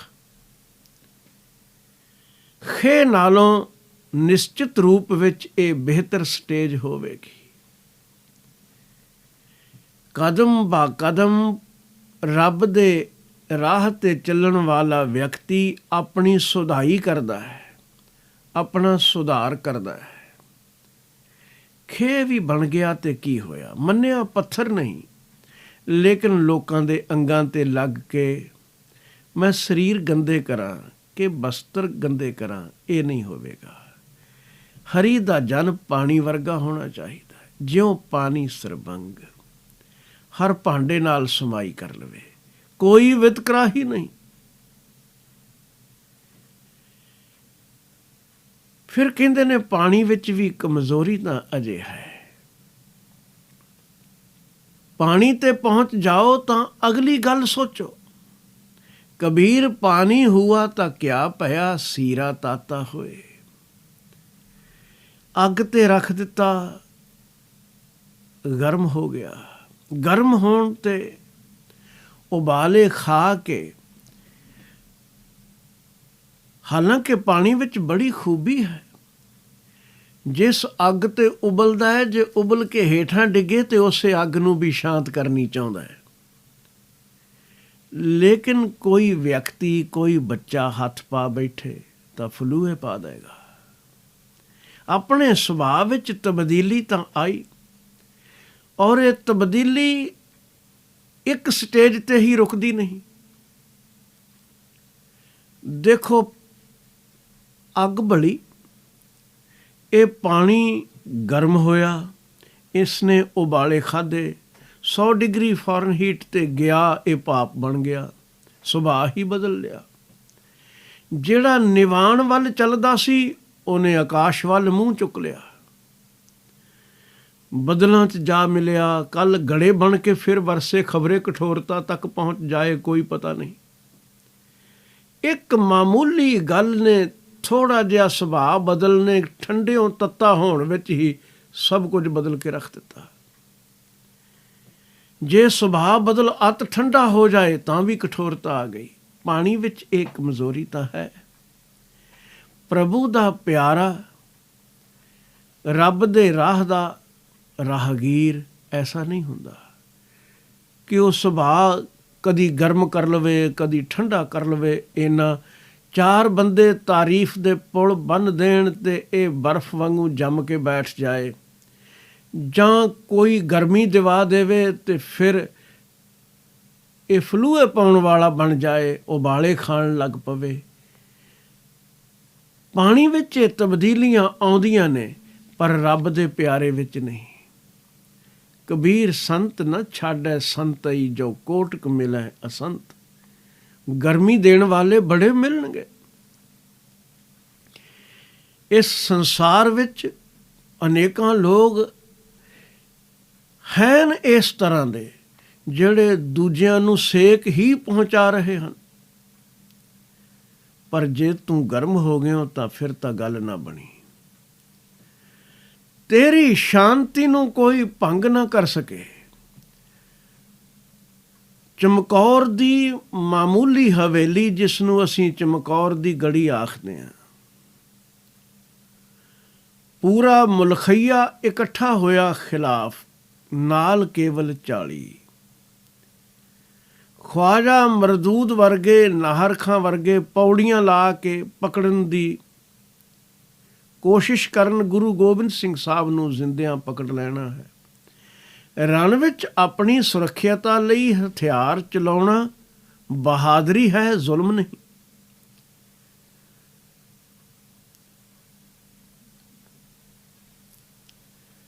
ਇੱਕ ਦੇ ਤੀਰ ਲੱਗ ਗਿਆ, ਜੋ ਉੱਪਰ ਚੜ੍ਹਿਆ ਨਾਹਰ ਖਾਂ ਡਿੱਗ ਪਿਆ, ਦੂਜਾ ਕੰਧ ਓਲੇ ਲੁਕ ਗਿਆ। ਤੇ ਉਸ ਦੇ ਸੰਬੰਧ ਵਿੱਚ ਦਸਮ ਪਾਤਸ਼ਾਹ ਨੇ ਔਰੰਗਜ਼ੇਬ ਨੂੰ ਜ਼ਫਰਨਾਮਾ ਲਿਖਣ ਵੇਲੇ ਉਸ ਦਾ ਜ਼ਿਕਰ ਵੀ ਕੀਤਾ। ਤੇ ਉਸ ਜ਼ਿਕਰ ਵਿੱਚ ਵਿਸ਼ੇਸ਼ ਜੋ ਬਚਨ ਕਹੇ ਉਹ ਕਮਾਲ ਦੇ ਹਨ ਇਸ ਪੱਖ ਤੋਂ ਕਿ ਰਣ ਤੱਤੇ ਵਿੱਚ ਵੀ ਕੋਈ ਬਖਸ਼ਿਸ਼ ਕਰ ਰਿਹਾ ਹੈ, ਆਏ ਹਮਲਾਵਰ ਤੇ ਵੀ ਬਖਸ਼ਿਸ਼ ਕਰ ਰਿਹਾ ਹੈ। ਕਹਿਣ ਲੱਗੇ ਜੇ ਇਹ ਕੰਧ ਦੇ ਓਲੇ ਲੁਕ ਨਾ ਜਾਂਦਾ। ਦੋ ਗੱਲਾਂ ਬੜੀਆਂ ਵਿਸ਼ੇਸ਼ ਇੱਕੋ ਸ਼ਲੋਕ ਅੰਦਰ ਜਾਂ ਦੋਹੇ ਵਿੱਚ, ਦੋ ਪੰਕਤੀਆਂ ਵਿੱਚ ਦੋ ਗੱਲਾਂ। ਸਾਹਿਬਜ਼ਾਦੇ ਅੱਖਾਂ ਦੇ ਸਾਹਮਣੇ ਸ਼ਹੀਦ ਹੋ ਗਏ, ਹੱਥੀਂ ਤਿਆਰ ਕਰਕੇ ਤੋਰੇ ਸਨ, ਇੱਕ ਵਾਰੀ ਨਹੀਂ ਆਖਿਆ ਮੈਨੂੰ ਅਫਸੋਸ ਹੈ, ਤੇਰੀ ਅਮਾਨਤ ਅਦਾ ਹੋਈ, ਤੇਰੇ ਭਾਣੇ ਵਿੱਚ ਮੈਂ ਪ੍ਰਸੰਨ ਹਾਂ। ਲੇਕਿਨ ਜਦੋਂ ਕੰਧ ਓਲੇ ਲੁਕਦੇ ਕਿਸੇ ਬੰਦੇ ਨੂੰ ਡਿੱਠਾ ਜਿਹੜਾ ਆਪਣੇ ਆਪ ਨੂੰ ਬਹਾਦਰ ਐਲਾਨ ਕੇ ਕਿ ਮੈਂ ਸੂਰਬੀਰ ਹਾਂ, ਗੁਰੂ ਗੋਬਿੰਦ ਸਿੰਘ ਨੂੰ ਜ਼ਿੰਦਾ ਪਕੜ ਕੇ ਲਿਆਵਾਂਗਾ, ਤੀਰ ਤੋਂ ਡਰਦਾ ਕੰਧ ਓਲੇ ਲੁਕ ਗਿਆ, ਉੱਥੇ ਜ਼ਰੂਰ ਹਜ਼ੂਰ ਨੇ ਅਫਸੋਸ ਵੀ ਕੀਤਾ, ਕਾਹਦਾ ਇਨਸਾਨ ਹੈ। ਦਰੇਗਾ ਅਗਰ ਰੂਏ ਉਦੀਦ ਮੇਂ, ਅਫਸੋਸ ਹੈ ਕਿਤੇ ਮੈਨੂੰ ਉਹ ਦਿਖਾਈ ਦੇ ਦਿੰਦਾ ਉੱਤੇ ਚੁੱਕਦਾ ਸਿਰ, ਬਾ ਯਕ ਤੀਰ ਲਾਚਾਰ ਬਖਸ਼ੀਦ ਮੈਂ ਲਾਚਾਰਗੀ ਵਿੱਚ ਮਜਬੂਰ ਸਾਂ। ਮਜਬੂਰੀ ਮੇਰੀ ਇਹ ਸੀ, ਨਾ ਇਸ ਨੂੰ ਤੀਰ ਬਖਸ਼ਦਾ ਤਾਂ ਇਹਨੇ ਅੱਗੇ ਆਉਣਾ ਸੀ। ਮੈਨੂੰ ਆਪਣੀ ਸੁਰੱਖਿਅਤਾ ਦਾ ਤਾਂ ਅਧਿਕਾਰ ਹੈ, ਮੈਂ ਇੱਕ ਤੀਰ ਇਸ ਨੂੰ ਵੀ ਬਖਸ਼ਿਸ਼ ਕਰ ਦੇਣਾ ਸੀ। ਕੈਸੀ ਸ਼ਬਦਾਵਲੀ ਹੈ, ਕੋਈ ਗਰਮੀ ਨਹੀਂ, ਰਣ ਤੱਤੇ ਵਿੱਚ ਵੀ ਕੋਈ ਗਰਮੀ ਨਹੀਂ। ਮਾਰੇ ਕੋਈ ਖੰਜਰ ਤੇ ਉਸ ਨੂੰ ਖੰਜਰ ਦਾ ਜਵਾਬ ਕਟਾਰ ਨਾਲ ਦੇ ਦਿੱਤਾ ਜਾਏ, ਉਹ ਮਰਨ ਲੱਗਾ ਪਠਾਨ ਆਖੇ ਹਾਏ ਅੰਮਾ, ਤੇ ਕਲਗੀਧਰ ਆਖਦੇ ਨੇ ਨਹੀਂ ਅਰੇ ਇਹ ਕੋਈ ਅੰਮਾ ਕਹਿਣੇ का वक्त है, अल्लाह कहो तेरा भी पार उतारा हो जाए। ਅੰਦਰ ਗਰਮੀ ਨਹੀਂ ਆਉਣ ਦਿੱਤੀ। ਪਾਣੀ ਵਿੱਚ ਇੱਕ ਕਮਜ਼ੋਰੀ ਹੈ, ਉਹ ਸੁਭਾਅ ਬਦਲ ਲੈਂਦਾ ਹੈ। ਕਬੀਰ ਜੀ ਕਹਿੰਦੇ ਨੇ ਕਬੀਰ ਪਾਣੀ ਹੁਆ ਤਾਂ ਕਿਆ ਪਿਆ, ਸੀਰਾ ਤਾਤਾ ਹੋਏ, ਹਰ ਜਨ ਐਸਾ ਚਾਹੀਏ ਜੈਸਾ ਹਰ ਹੀ ਹੋਏ। ਰੱਬ ਦਾ ਸੁਭਾਅ ਇੱਕ ਹਰ ਵੇਲੇ ਆਪਣੀ ਮਸਤੀ ਵਿੱਚ ਹੈ, ਆਪਣੀ ਮੌਜ ਵਿੱਚ ਹੈ। ਪਾਣੀ ਵਿੱਚ ਇੱਕ ਕਮਜ਼ੋਰੀ ਹੈ, ਸੁਭਾਅ ਬਦਲ ਲੈਣ ਦੀ। ਸਾਰਿਆਂ ਨਾਲ ਮੇਲ ਰੱਖਦਿਆਂ ਵੀ ਕਦੀ ਠੰਡਾ ਕਦੀ ਤੱਤਾ ਹੋ ਜਾਂਦਾ ਹੈ। ਕਬੀਰ ਸਾਹਿਬ ਕਹਿੰਦੇ ਨੇ ਹੁਣ ਇਸ ਸਮਝ ਤੇ ਗੱਲ ਪਹੁੰਚ ਗਈ ਕਿ ਹਰੀ ਦਾ ਜਨ ਪ੍ਰਭੂ ਦਾ ਪਿਆਰਾ ਤਾਂ ਇਸ ਤਰ੍ਹਾਂ ਦਾ ਹੋਣਾ ਚਾਹੀਦਾ ਹੈ ਕਿ ਆਪਣੇ ਸੁਭਾਅ ਨੂੰ ਅਡੋਲ ਬਣਾ ਰੱਖੇ, ਤਾਂ ਫਿਰ ਪ੍ਰਮਾਤਮਾ ਵਿੱਚ ਤੇ ਇਸ ਭਗਤ ਵਿੱਚ ਕੋਈ ਫਰਕ ਨਾ ਰਹਿ ਜਾਏ, ਜੈਸਾ ਹਰ ਹੀ ਹੋਏ। ਅਗਾਂਹ ਸਾਡੇ ਅੰਦਰ ਫਰਕ ਪਾਉਣ ਵਾਲੀਆਂ ਚੀਜ਼ਾਂ ਦਾ ਵੀ ਜ਼ਿਕਰ ਕਬੀਰ ਜੀ ਨੇ ਕੀਤਾ ਹੈ। ਕਬੀਰ ਸਾਹਿਬ ਕਹਿੰਦੇ ਨੇ ਊਚ ਭਵਨ ਕਨ ਕਾਮਨੀ, ਸਿਖਰ ਤਜਾ ਫਹਰਾਏ। ਇਹਨਾਂ ਨੂੰ ਦੇਖ ਕੇ ਮਨੁੱਖ ਫਰਕ ਪਾ ਲੈਂਦਾ ਹੈ। ਹੰਕਾਰ ਦਾ ਭਰ ਗਿਆ, ਇਹਨਾਂ ਦੀ ਖਾਤਰ ਕ੍ਰੋਧ ਲਈ ਭਰ ਗਿਆ, ਮੋਹ ਵਿੱਚ ਗਰਸਿਆ ਗਿਆ।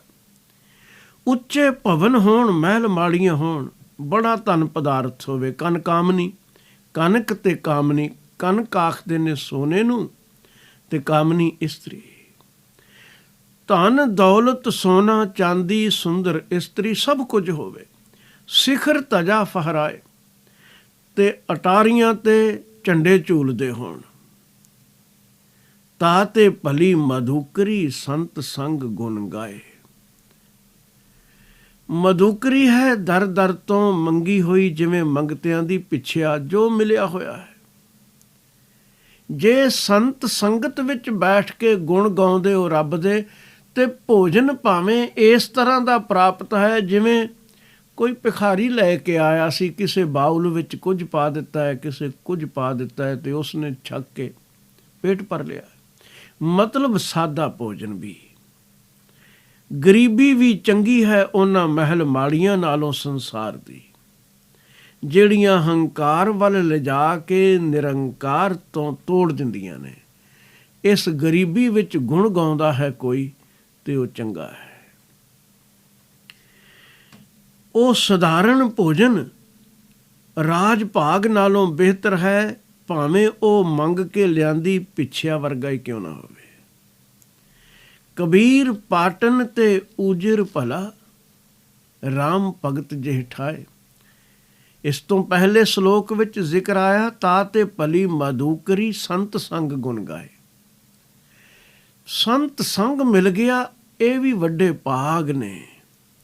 ਉੱਥੇ ਗੁਣ ਗਾਇਨ ਕੀਤੇ ਜਾ ਰਹੇ ਨੇ। ਫਿਰ ਉਹ ਸ਼ਹਿਰ ਵਿੱਚ ਬੈਠਾ ਹੈ ਕਿ ਉਜਾੜ ਵਿੱਚ ਬੈਠਾ ਹੈ, ਕੋਈ ਫਰਕ ਨਹੀਂ। ਕਬੀਰ ਪਾਟਨ ਤੇ ਊਜਰ ਭਲਾ। ਪਾਟਨ ਹੈ ਸ਼ਹਿਰ, ਕੁੱਗ ਵਸਦਾ ਸ਼ਹਿਰ, ਤੇ ਊਜਰ ਹੈ ਉਜੜੀ ਹੋਈ ਥਾਂ। ਕਬੀਰ ਪਾਟਨ ਤੇ ਊਜਰ ਭਲਾ, ਸ਼ਹਿਰ ਨਾਲੋਂ ਉਹ ਉਜਾੜ ਚੰਗੀ। ਕਿਹੜੀ? ਰਾਮ ਭਗਤ ਜਿਹ ਠਾਏ। ਜਿੱਥੇ ਪ੍ਰਭੂ ਦੀ ਭਗਤੀ ਦੇ ਪ੍ਰਵਾਹ ਚੱਲਦੇ ਹਨ, ਕੋਈ ਰੱਬ ਦਾ ਪਿਆਰਾ ਬੈਠਾ ਰੱਬ ਦੇ ਗੁਣ ਗਾ ਰਿਹਾ ਹੈ। ਰਾਮ ਸਨੇਹੀ ਬਾਹਰਾ, ਜੰਮਪੁਰ ਮੇਰੇ ਪਾਏ।